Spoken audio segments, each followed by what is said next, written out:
Welcome to Simply Sports, the show where we simplify the rules of sports so that you can enjoy the game. I'm your host, Violet Raftery, and we're kicking off our series with a special episode featuring some of our fellow women in sports media. February 1st marks National Girls and Women in Sports Day, a day started by the Women's Sports Foundation to celebrate a future where every girl can play, be active, and realize her full potential in the game.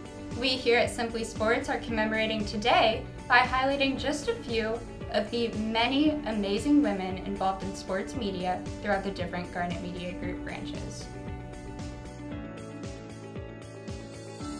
So National Girls and Women in Sports Day means a day to celebrate the contributions that women have done in sports, that have accomplished in sports, and it's a day to recognize what us as women, that we actually make a contribution and matter in the world of sports. So to me, I think it means just kind of celebrating the women in sports that don't necessarily get recognition on a day-to-day basis. And I found out about it last year when Garnet Media Group kind of celebrated it, but that was the first year I'd found out about it. I knew it was a day of recognition before you guys reached out to me through my club lacrosse team. They had really promoted that and made sure that we all knew as athletes what that was and how important of a day it was.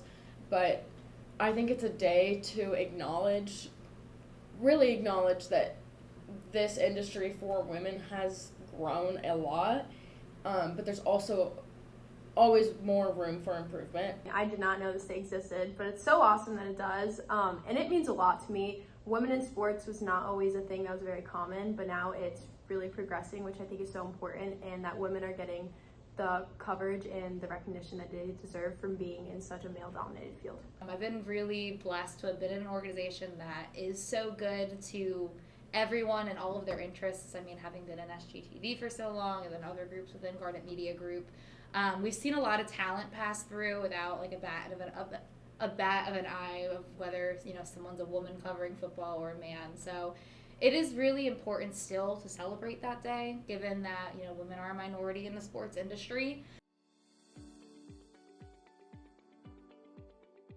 The biggest event that stuck with me was when I was taking photos at Tennessee versus USC, and I was on the field, and in the photo workroom I was the only female in there, and alongside me were photographers from ESPN and SEC Network, and they were all successful, established men in the industry that are also very admirable, but also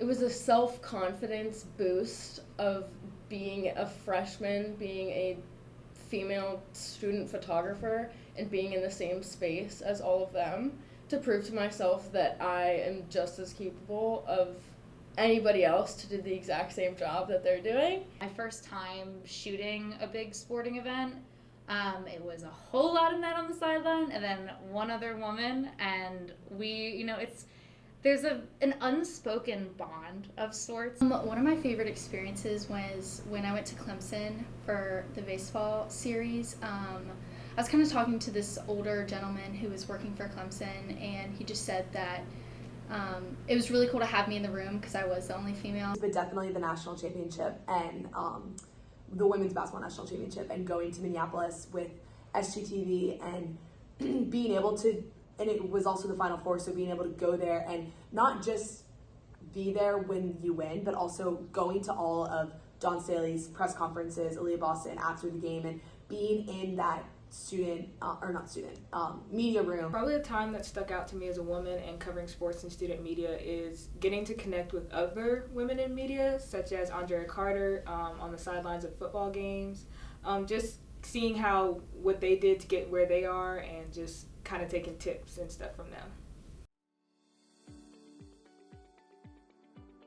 I will say, SGTV alum Kendall Smith.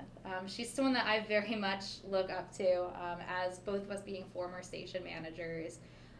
She was someone that I've looked up to since day one. She's one of those people that I've joked has been out of the womb reporting, born to do it. And as someone who came late into wanting to be a journalist, She's one of those people that made me feel like I could do it too. For me, I love Alyssa Lang and Kendall Smith. Both came through USC, and I just think that they do such amazing things. I definitely look up to Maria Taylor because she's where I want to be and where I hope to be at. So just watching how she moves, her craft, she's somebody I really admire.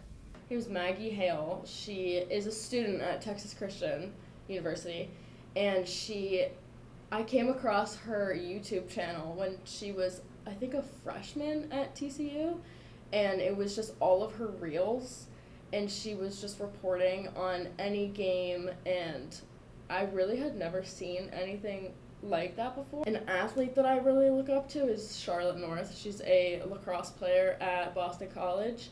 She single-handedly grew the game of lacrosse for young lacrosse players and just young athletes in general. She is a phenomenal athlete, but also how she carries herself on the field. Like, she's so admirable that there's so many young girls that say, I want to play lacrosse because I want to be like her. For me, it's Victoria Garrick. She runs the Real Pod. She's a former volleyball player from the University of Southern California, but she's really taken in women into sports. A big thing with her is mental health, body positivity. She just is amazing with her work she's done, who she reaches out to. She's worked with a lot of different athletes. She's inspired me. I know she's helped a lot of people through tough times who are athletes, and she's just so positive and really speaks about issues that a lot of people don't talk about. Always the hardest part is the beginning. Any journey, the hardest part is just starting. And more often than not, the idea of something is a lot more intimidating than actually doing it.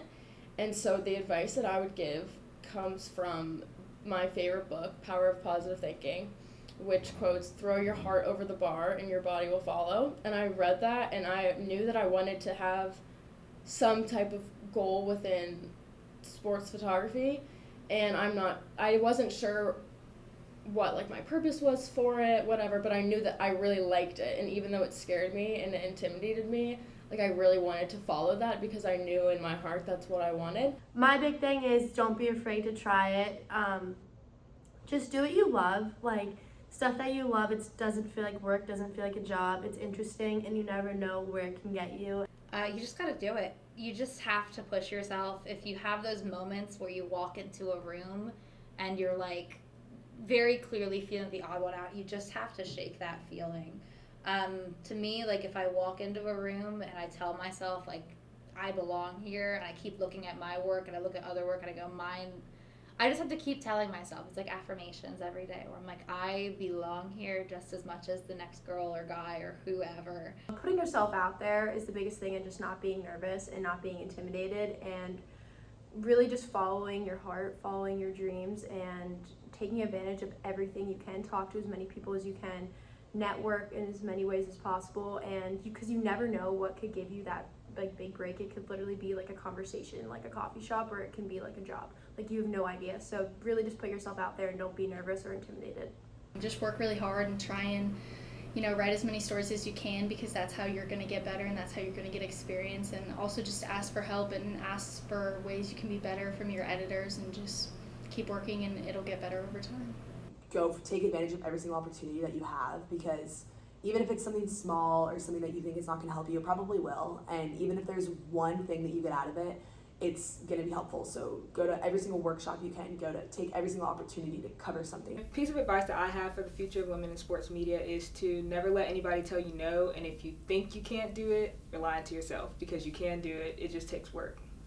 That's all we have for this episode. Stay tuned for the rest of the season, where we'll visit the University of South Carolina's club sports and explain the rules of the game. We'll see you next time on Simply Sports.